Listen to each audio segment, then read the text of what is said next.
de nuestro curso de educación superior. Antes que nada, 3 consideraciones generales. La primera es, después de una discusión con el comité académico del curso, se decidió tener la sesión. Queremos mostrar nuestra solidaridad con todas las personas que han sufrido alguna consecuencia de esto, precisamente con nuestras funciones universitarias, además de que obviamente incluso algunos estudiantes nos mandaron un correo que no iban a venir porque están ayudando en varios de los edificios estos siniestrados. Entonces, esa fue una decisión. Otra es pues que queremos expresar a través, nos sentíamos un poco mudos.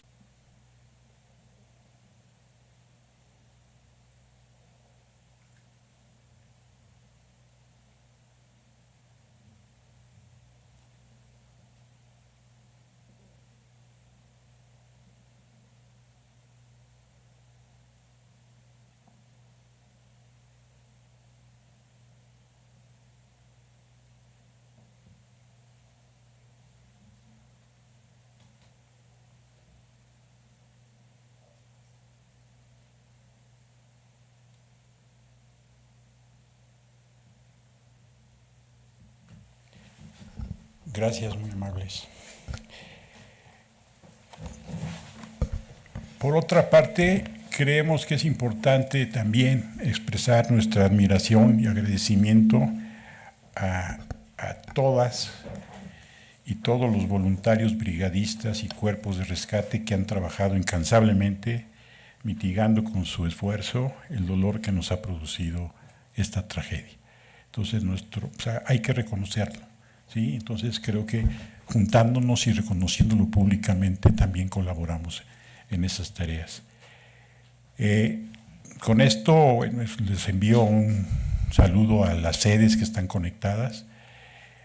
Prácticamente la mitad de las sedes que normalmente se conectan a nuestro curso no lo han podido hacer por obvias razones. Entonces, a las sedes que están conectadas les mandamos nuestro saludo solidario y esperando que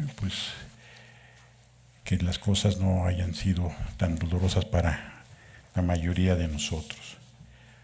Otra cuestión que también me gustaría comentar antes de iniciar formalmente nuestra sesión es que todavía, desgraciadamente, nos faltó nuestra manta, que no hubo forma de volverla a poner, pero seguramente la próxima sesión la ponemos. Todavía seguimos esperando que aparezcan nuestros estudiantes, los 43 que se fueron vivos, y los seguimos esperando vivos. Prácticamente hace 3 años ocurrió este evento y no se nos olvida y no se nos va a olvidar. Entonces lo seguimos esperando y se ha conjuntado todo esto y a mí en lo personal pues me duele.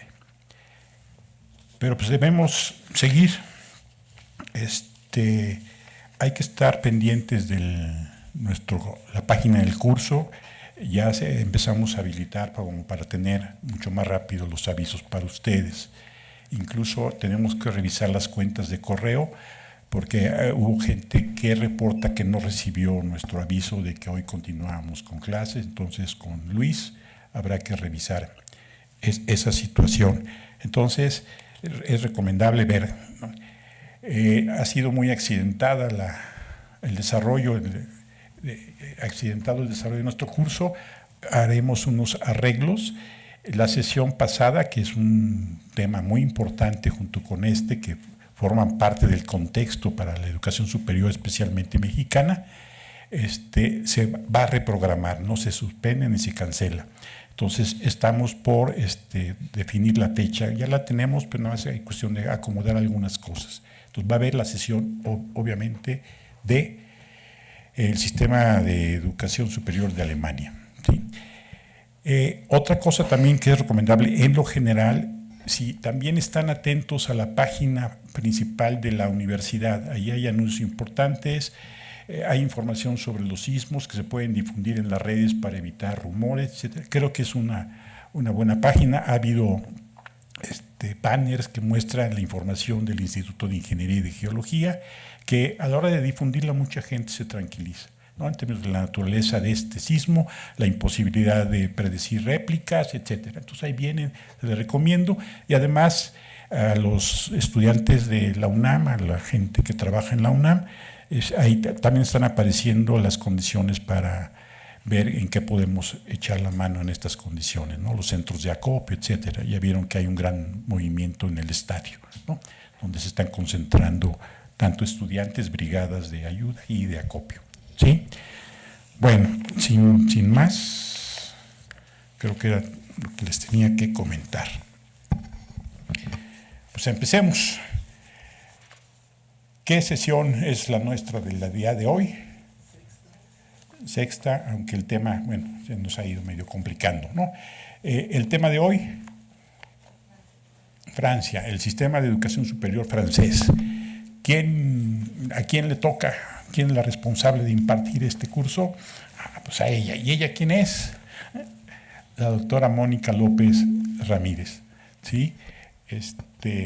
Ahorita yo no tenía, bueno, tengo el gusto de conocerla a ella por teléfono, por correo, por fotos que está en el instituto, y estaba junto con Roberto esperándola allá afuera, ¿no? Para decirle, doctora, por acá, y no me di cuenta qué pasó, porque muy joven la doctora, ¿sí?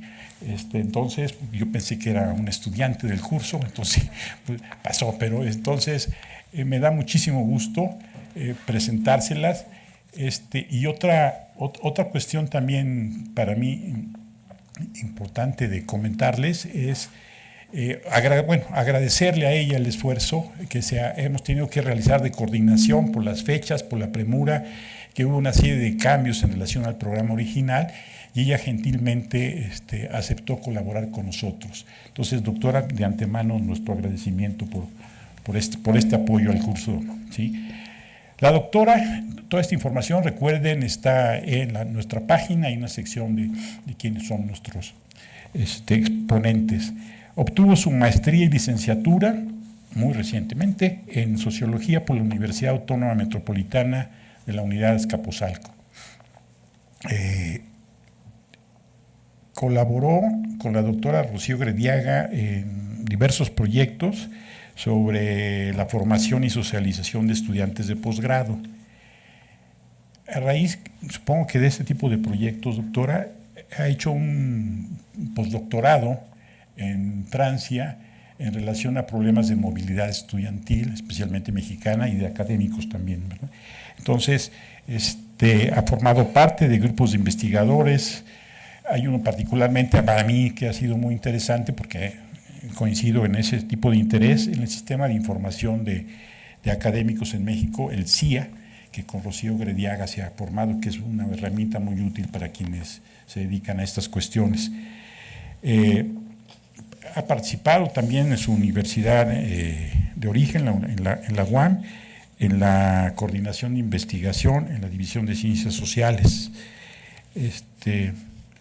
También obtuvo un premio de Anuyes por la mejor tesis de doctorado en sus líneas de investigación, educación superior, movilidad internacional de estudiantes, estudiantes de posgrado y educación a distancia.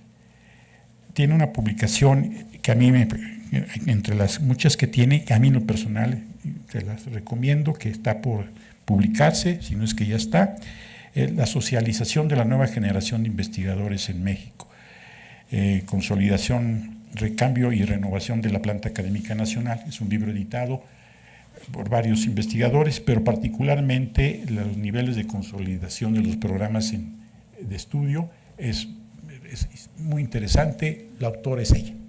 Es decir, tiene diversas obras, pero a mí en lo personal pues, estoy platicando más de lo que me ha gustado más del currículum. Bueno, en la actualidad es investigadora aquí en el ISUE. Ya se la robamos a la UAM y es de nosotros, es de la UNAM. Entonces, pues mucho gusto, doctora, y pues bienvenida y gracias otra vez por la colaboración. Gracias. Bueno, antes que nada, espero que todos se encuentren bien y les agradezco por haber asistido a esta sesión. Bueno, hoy vamos a revisar la educación superior en Francia. El contenido de la sesión, primeramente va a haber un breve recuento histórico de algunos hechos importantes, es muy breve. Después vamos a ver las transformaciones recientes del sistema de educación superior francés, la configuración actual, cómo está organizada la administración del sistema francés, también el financiamiento y finalmente el tema de la docencia y los académicos, para el profesor Martínez, que le interesan esos temas también. Bueno, para empezar, el breve recuento histórico del sistema. El sistema de educación superior francés es de los sistemas más antiguos. De hecho, desde la Edad Media se tienen indicios de universidades o de la universidad en Francia. Específicamente en 1215 se establece la Universidad de París. Hay que recordar que estas universidades congregaban a maestros y estudiantes que estaban organizados por obispos, o sea, la Iglesia tenía el control de la educación superior y de la educación en Francia y en otros países. Estos obispos designaban quiénes eran los maestros, tenían el control de la educación. Para 1253 se crean diferentes colegios, sobre todo en París, específicamente para los estudiantes pobres, y eran más dedicados para darles alojamiento que para enseñanza. Uno de estos colegios es el Colegio de la Sorbona, que va a ser el antecedente directo de la Universidad de la Sorbona. Ya en la Revolución Francesa, bueno, se van a dar cuenta que voy dando saltos en el breve recuento histórico, pero ya en la Revolución Francesa se suprimen las universidades, es decir, ya había mucha gente que asistía a las universidades y ya los obispos no tenían tanto el control de estas universidades. Entonces el Estado decide crear las Grandes Écoles o las escuelas superiores, porque las universidades no daban ciertas profesiones y el Estado requería de ciertas profesiones, gestión, comercio, administración, sobre todo para administrar el país, ¿no?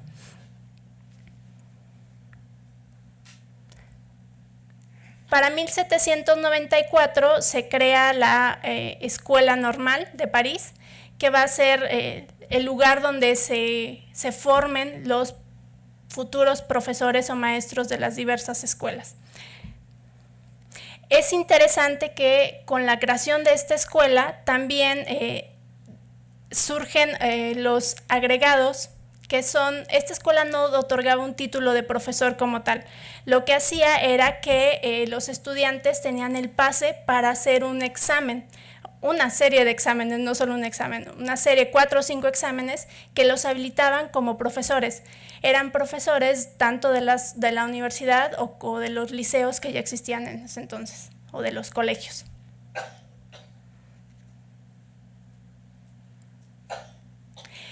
En esta época también destaca que las universidades eran muy especializadas. Por ejemplo, la de Montpellier estaba especializada en medicina y la Universidad de París estaba especializada en derecho, ¿no? Eran como, si querías ir a estudiar medicina, tenías que dirigirte hasta esa universidad sobre todo. En el primer imperio, recuerden, ya estaba Napoleón en ese entonces, crea la Universidad Imperial. Es decir, las universidades como la Universidad de París, la Universidad de Montpellier, la Universidad de Toulouse, son un poco olvidadas y muchas de ellas son cerradas. Incluso también el Colegio de la Sorbona es cerrado y se le otorga mayor importancia a este tipo de universidad, la Universidad Imperial, donde Napoleón establece 5 facultades: Derecho, Medicina, Ciencias, Teología, que eran de las principales, y las establece en la Sorbona.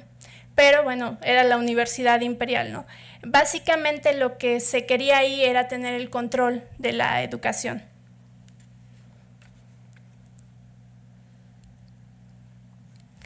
Para 1896 se restauran las universidades,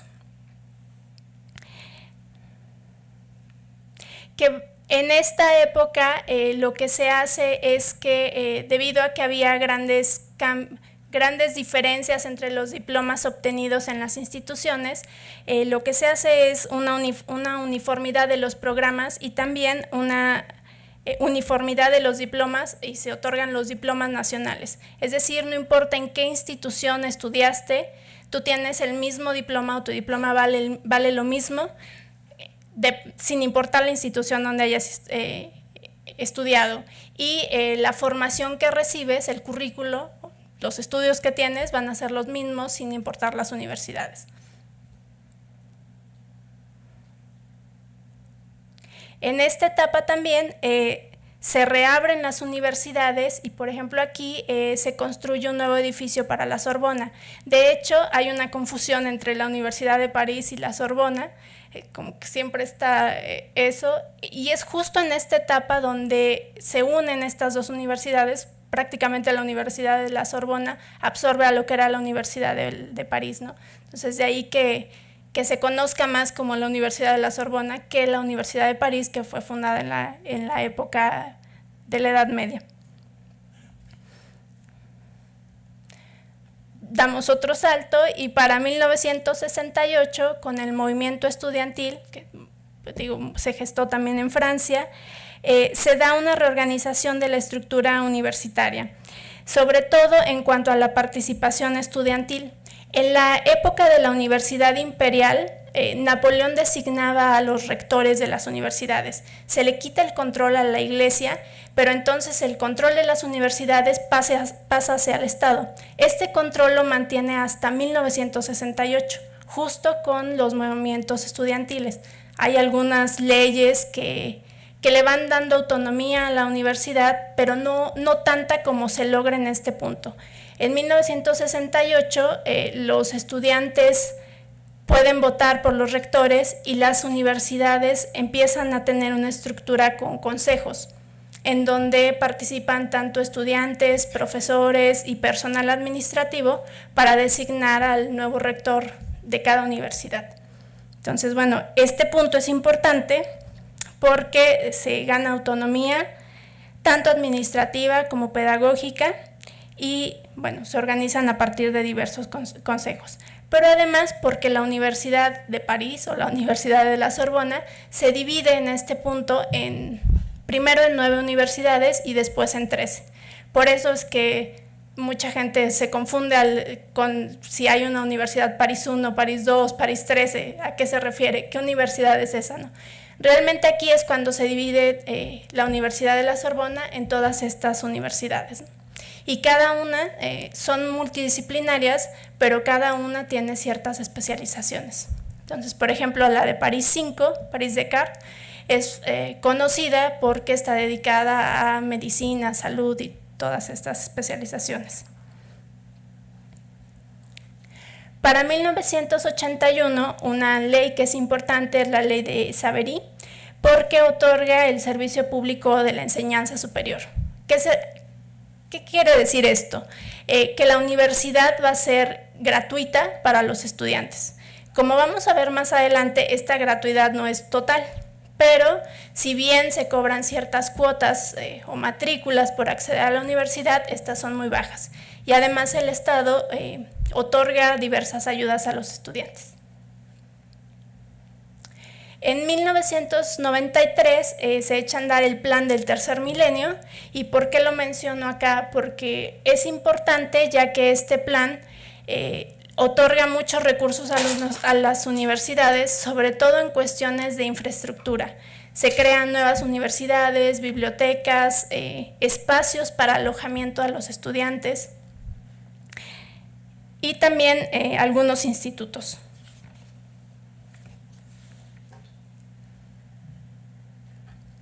Bueno, y uno de los más recientes es el proceso de Bolonia, que involucra a diversas universidades y diversos países de la Unión Europea.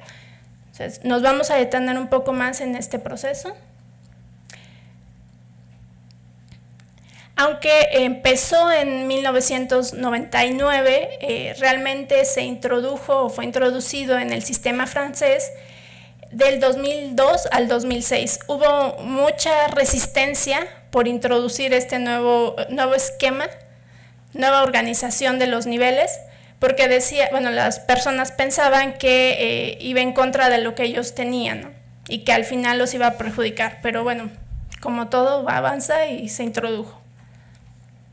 Se trata de un sistema europeo de transferencia de créditos que lo que hace es facilitar la lectura de los diferentes sistemas universitarios. Ya lo van a ver cuando expongan también el de Francia.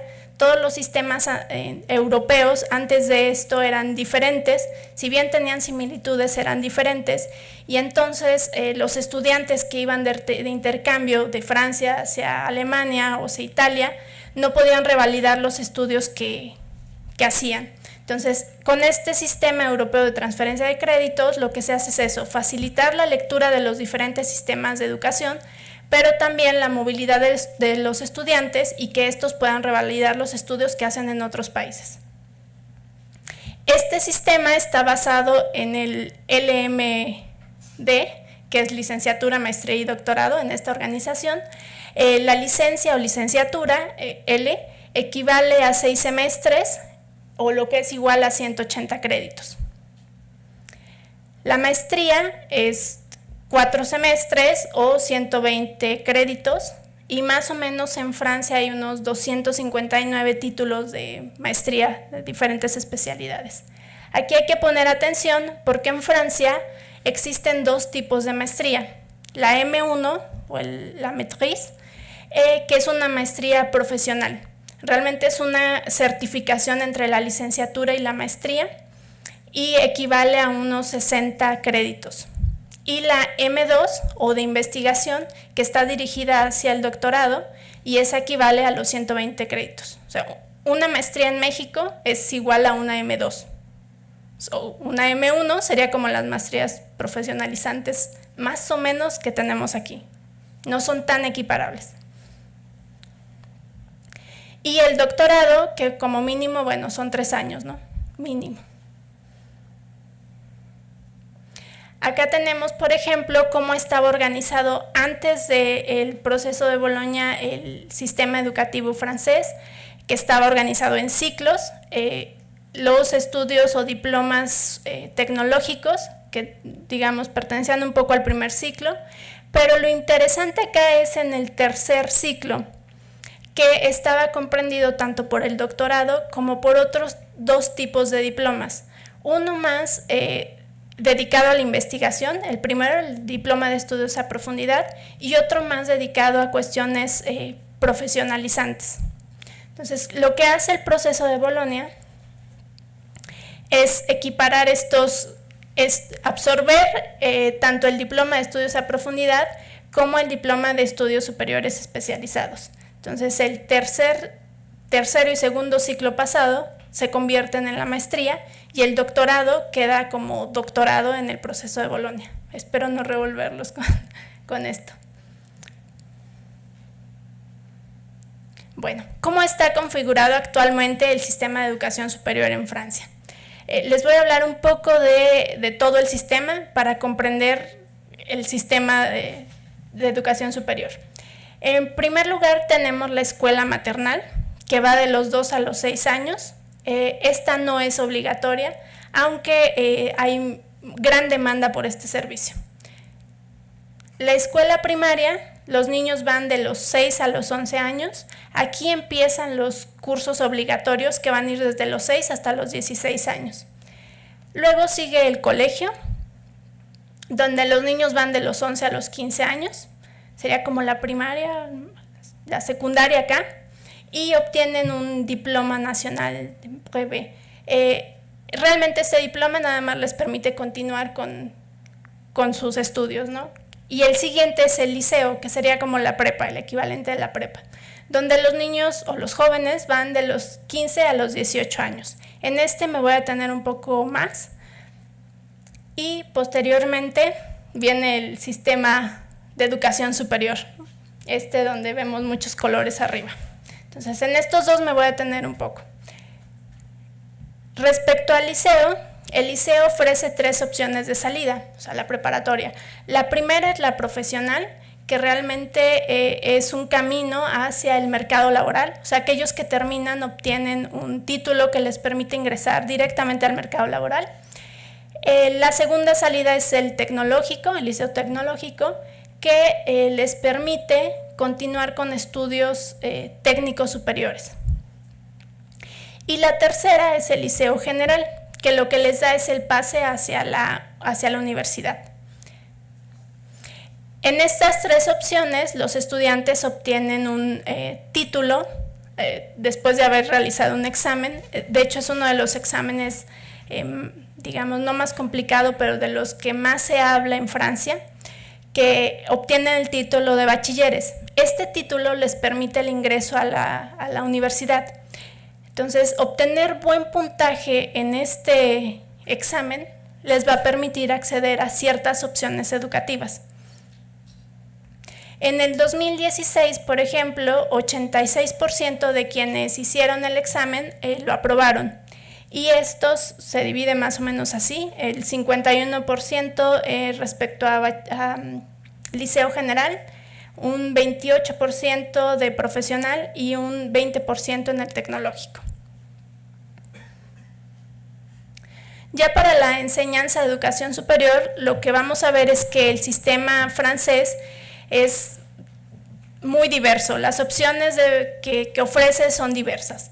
En primer lugar tenemos la formación superior tecnológica o técnica, la universitaria, la que ofrece las grandes escuelas o la Grande École, la formación profesional y las formaciones especializadas. Ahora vamos a ir revisando cada una de ellas.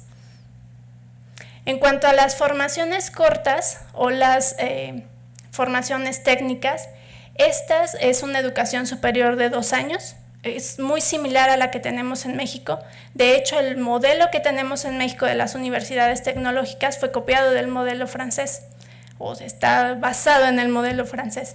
Entonces, el diagrama que ustedes tienen ahí, si ven las S de abajo, es que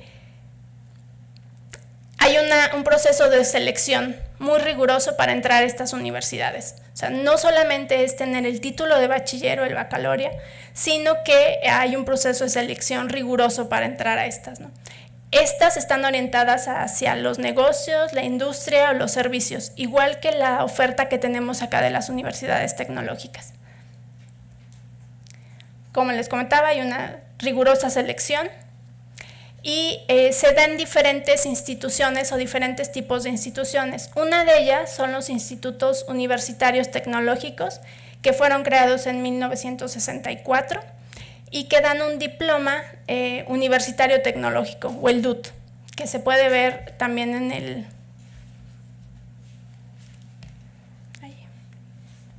Aquí, ¿no? El DUT. Y lo que les decía del proceso de selección. Y acá arriba, estas franjitas negras son los títulos que se obtienen. Entonces, uno de esos es el DUT. Otros establecimientos que otorgan este tipo de formaciones cortas son las secciones de técnicos superiores, que muchas veces están en los liceos. O sea, los liceos tienen una parte de estas instituciones y lo que se obtiene son certificados de técnico superior, un BTS. Y otro tipo de diploma que también se obtiene son los universitarios de estudios científicos y técnicos, los DEUST, que son los 3 técnicos que se pueden hacer el símil con las universidades técnicas en México, las universidades superiores tecnológicas en México.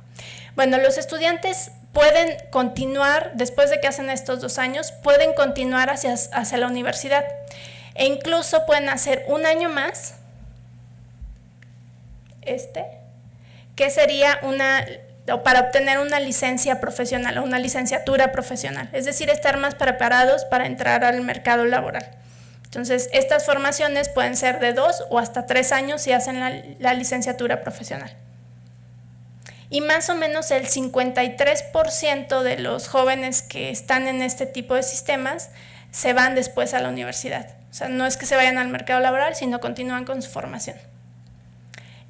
En cuanto a la formación universitaria, bueno, se da principalmente en las universidades, que son autónomas e interdisciplinarias, están dedicadas más hacia la educación e investigación, y se accede por el bachillerato, por el título del baccalaureate, y como ustedes pueden ver, en este caso no hay un proceso de selección. No vemos ahí las heces, ¿no? Si hay, por ejemplo, ¿por qué no hay un proceso de selección? Porque se supone que en Francia todos los estudiantes tienen el acceso a la educación superior, es un derecho. El acceso a la educación es un derecho y ellos pueden ingresar a la universidad sin hacer ningún tipo de examen.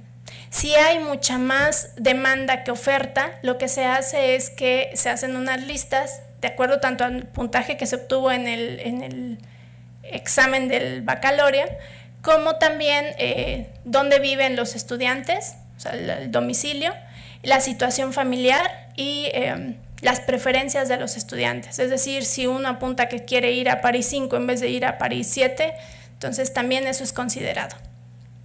Las matrículas en las universidades son de muy bajo costo. Como les decía, no son gratuitas totalmente, pero son de muy bajo costo en comparación con otro tipo de instituciones.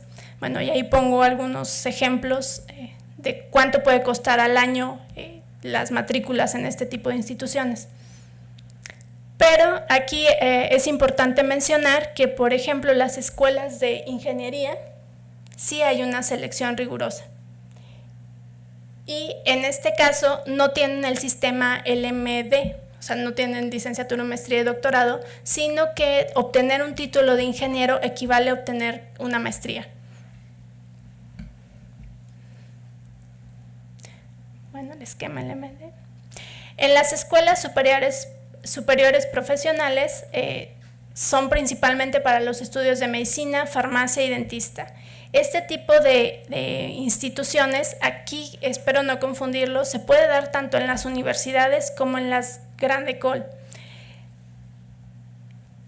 Para los que quieren estudiar medicina o alguna de las áreas de salud, los estudiantes tienen que hacer un año común. No hay un proceso riguroso para ese año, o sea, se pueden inscribir todos los que quieran. Hacen ese año común y después viene un examen de competencias, que lo tenemos aquí, ¿no? Y es un examen muy riguroso, pero además las universidades establecen ciertas cuotas, es decir, vamos a admitir tantos para medicina, tantos para farmacia, tantos para dentista. Entonces, solo los que obtienen los mejores puntajes son los que pueden acceder a este tipo de carreras. Y por ejemplo, medicina, después del año común, los estudiantes tienen que tener 5 años más de estudio, más 3 de residencia, y si quieren alguna especialidad, ahí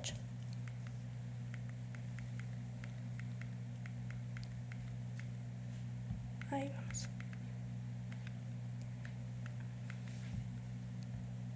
Y si quieren alguna especialidad, tendrían que hacer 2 años más.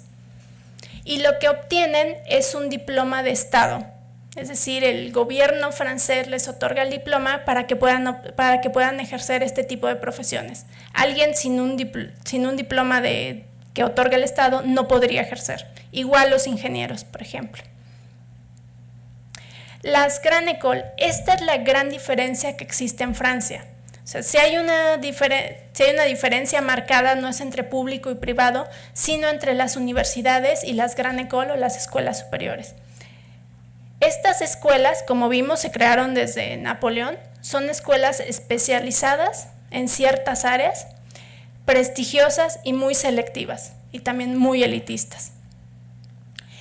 Para ingresar, hay un proceso de selección, es decir, tener el título de bachiller más hacer un examen para entrar, y lo que se tiene que hacer primero son 2 años de clases preparatorias. Muchas veces estas clases preparatorias se hacen en los liceos. Y estas clases preparatorias, si uno las termina, no es que vaya a obtener un diploma, simplemente lo que hacen es que te permiten hacer o te dan el pase para hacer un examen para después ya entrar ahora sí a las Gran École. Están divididas en 3, en las clases literarias, económicas y científicas, y los profesores que dan estas clases no son profesores universitarios, sino son los profesores de la agregación. Recuerdan que les comenté en el recorrido histórico, cuando se creó la normal superior, que no daba títulos de profesor, sino se hacía un examen que eran esta agregación, ¿no? Entonces, el sistema viene desde muy atrás, pero también, digamos, se va reformando y va todavía preservando algunas de sus cosas. Entonces, ya que los estudiantes ahora sí ingresan a las Gran École, la estancia es de 3 años o más, dependiendo la especialidad. Tienen mayor autonomía que las universidades y más o menos hay entre 230 públicas y privadas. Hay 30 de alta reputación, o sea, realmente son de las reconocidas en todo el mundo y están unidas en la Confederación de Gran École. Por ejemplo, aquí una institución famosa de las Gran École es la ENA, la Escuela Nacional de Administración, donde muchos de los funcionarios públicos, altos funcionarios públicos en París, estudiaron ahí. Y lo que les garantiza que al egresar van a tener un empleo más o menos seguro, ¿no? Aunque también depende de las condiciones del mercado laboral. Bueno, y las escuelas especializadas son formaciones en diferentes sectores. Podemos ver artes, bellas artes, arquitectura, desde turismo, otro tipo de formaciones. La admisión es por concurso o examen, también es riguroso y en muchos casos establece una cierta edad para poder ingresar. Se otorgan también diplomas de estado y la duración puede ir desde 2 hasta 5 años. Por ejemplo, aquí en artes son 2 años, cada barrita es 1 año. Puedes obtener un título o puedes permanecer 2 años más y obtienes otro título. Igual en artes, ¿no? Mucho más especializado. Bueno, ahora, ¿cómo está la distribución de la matrícula en todo este tipo de instituciones, ¿no? La mayor parte la absorben las universidades, como podemos ver, después otro tipo de instituciones y la sección de técnicos superiores universitarios, la sección de técnicos superiores, ya le estoy poniendo con México, técnicos superiores. El sector privado, como les comentaba, no es grande en Francia, está principalmente ordenado por escuelas religiosas, recibe el 18% de la matrícula de los estudiantes. O sea, realmente si lo pensamos en comparación con México, es muy diferente, sobre todo en el nivel de licenciatura, donde en México las universidades privadas están absorbiendo gran parte de la demanda. En Francia es muy poca la proporción. Este tipo de instituciones representa el 30% del total de otras instituciones y las universidades pueden ser contractuales, es decir, que firmen un contrato con el Estado o no contractuales. Las que firmen un contrato con el Estado otorga los diplomas, valida los estudios y otorga los diplomas, pero además estas instituciones tienen acceso a recursos públicos, tanto para la universidad como para los estudiantes, becas y otro tipo de cosas. Entonces, ¿cómo está la distribución entre público-privado? Como vemos, las escuelas de comercio y gestión son principalmente privadas. Las universidades, la mayoría son públicas.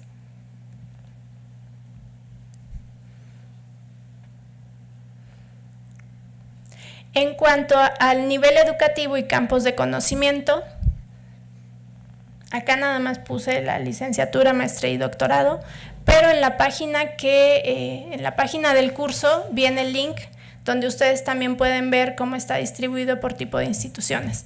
Entonces, aquí, por ejemplo,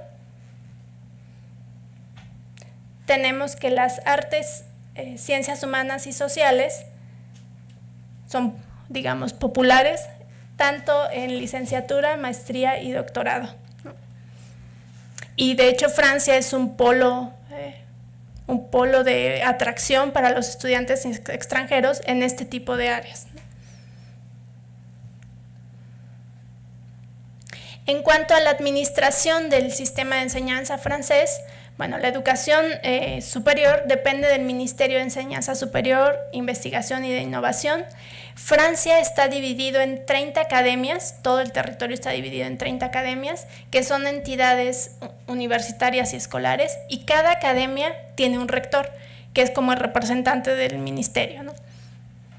Pero esto es a nivel general, pero las universidades tienen otro tipo de administración. Tienen un presidente, un secretario general, un consejo de administración, un consejo científico y un consejo de estudios y de la vida universitaria. En este tipo de consejos participan tanto estudiantes como profesores y como personal administrativo de las instituciones. Esto es, digamos, lo que se ganó con el movimiento de 1968, ¿no?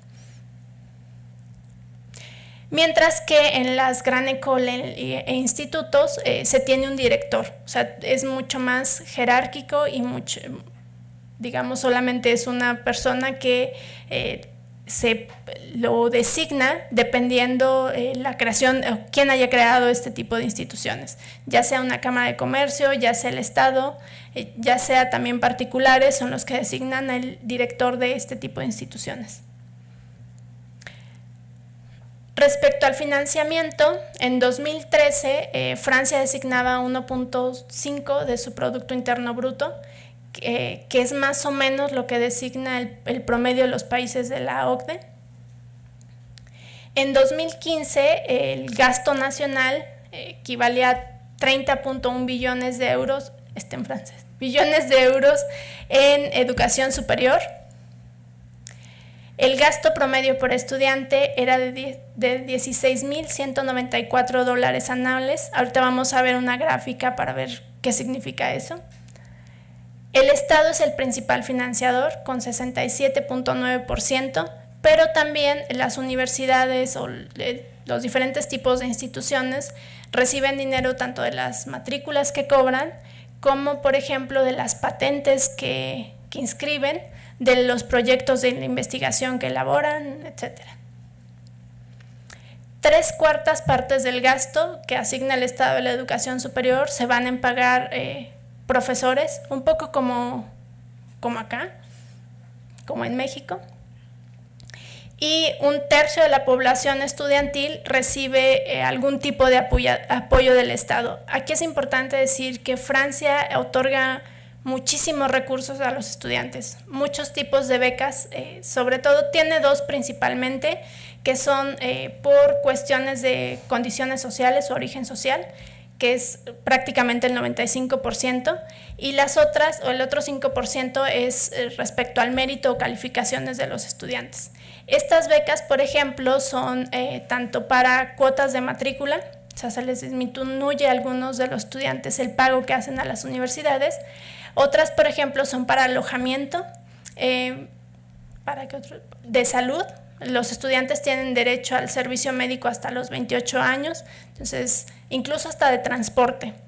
O sea, dependiendo, si tienen menos de 28 años, puedes sacar una ayuda para que la tarjeta del metro o de los autobuses te salga a mitad de precio. Acá está, por ejemplo, lo que les decía del gasto anual. Bueno, ¿qué significa invertir 16,000 al año? Mientras que casi no se ven los nombres. Francia es la roja y la de arriba es el gasto destinado a educación superior, mientras que México es este. Entonces, bueno, sí hay una diferencia, tendríamos que ver, pero hay una diferencia al menos gráficamente. En cuanto a la docencia, bueno, la formación de ingreso a la academia es diferente por nivel educativo. Respecto a la educación básica, los primaria y secundaria, Hay institutos, bueno, hasta 2003 me parece, había institutos universitarios de formación del profesorado que después fueron cambiados por las Écoles Supérieures de Professeurs y de Educación, las ESPE, y estas forman a los profesores que van a enseñar tanto en la primaria como en la secundaria. No, en la primaria. Para la educación secundaria se obtiene la agregación, lo que ya veníamos comentando desde la escuela normal superior. Los profesores tienen que hacer una serie de exámenes para tener la habilitación y poder enseñar en la educación secundaria, que en este caso son los liceos, o sea, es la prepa. Y en la educación superior, la carrera académica comienza con el ATER, que es un poco como los ayudantes de investigación, que están contratados por 2 años. No es un contrato de tiempo completo ni definitivo, solamente por 2 años. Pueden dar clases prácticas, pero no teóricas, y están a cargo de un profesor. Después se hace un examen para poder obtener la habilitación como maestro de conferencia. Estos maestros de conferencia sí tienen un puesto estable, ya de tiempo completo, dan clases prácticas como teóricas, principalmente prácticas, pero no pueden dirigir estudiantes, o sea, no pueden dirigir una tesis de licenciatura, maestría o doctorado. Para poder hacer eso, se requiere hacer otro examen y tener la habilitación para dirigir. Digamos que esa habilitación te pone en una lista,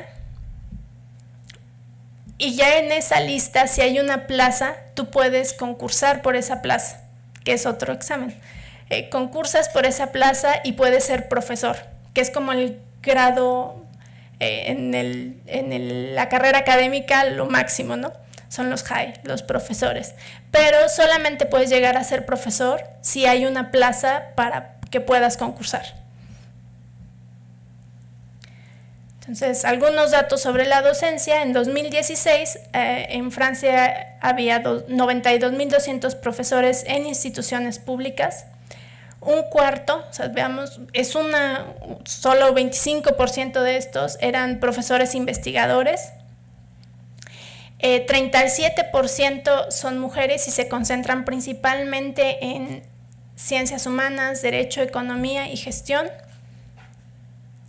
Y el promedio de edad es de 53 años para los profesores investigadores y 45 para maestros de conferencia. Aquí le puse un asterisco porque hay que tener cuidado, no sabemos la desviación estándar del promedio, pero más o menos nos da una idea de que los profesores son mucho más grandes que los maestros de conferencia, ¿no?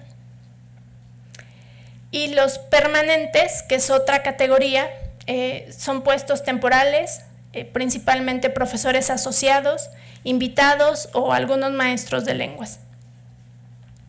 La distribución por este tipo de profesores y por área de conocimiento, como vemos, por ejemplo, los profesores están más en salud y en ciencias y tecnologías, ¿no? Acá hay muy pocos en salud, más en ciencias y tecnologías, en letras, pero más o menos la distribución es un poco similar.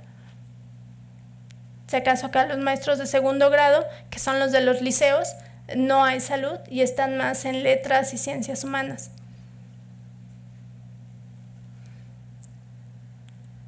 Y bueno, eso sería todo.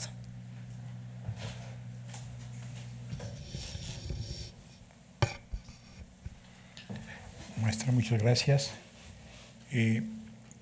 Haremos un receso, 10 minutos.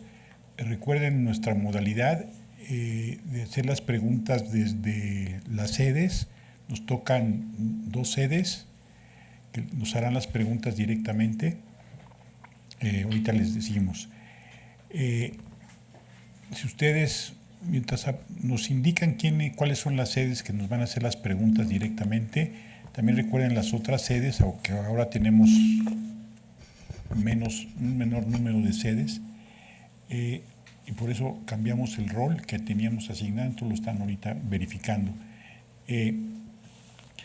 En la página que tienen ustedes como referencia para en esta sesión, la página web, que es una base de datos de educación superior en Europa, Eurice, se llama viene mucha información, particularmente, bueno, está dedicada se pone como para la sesión del día de hoy. Sin embargo, ustedes pueden ver cómo tienen acceso a la mayoría, si no es que todos los países europeos. Y viene una información pues muy completa, ¿sí? Entonces se la recomiendo. Aprovecho ahorita un poco, mientras tenemos la información de las sedes, que hubo gente que preguntaba sobre el problema de la certificación de las escuelas en educación superior en Estados Unidos. Entonces, recuerden, se les agregaron 2 referencias, una referencia que da una visión muy completa de los procesos de certificación y que incluso pueden servir como para hacer una serie de preguntas para el día de hoy. Y viene otro pequeño trabajo sobre la certificación que habla del sistema de certificación de acreditación de educación superior en Estados Unidos. No recuerdo quién de por aquí, supongo que no vino, había hecho particularmente esa pregunta al doctor Ordorica. Entonces el doctor Ordorica puso esas referencias y se me había olvidado comentarles que le recomienda la lectura. ¿Se acuerdan, no? Aquella pregunta que quedó en el aire y que no se supo, en fin. Entonces está una obra de el Ave Fénix, creo que se llama, que es del sistema de acreditación en general, del doctor Roberto Rodríguez, una referencia ya con algunos años, pero nos puede servir, y ahorita hacer preguntas en relación al problema de la acreditación. Y lo de Estados Unidos.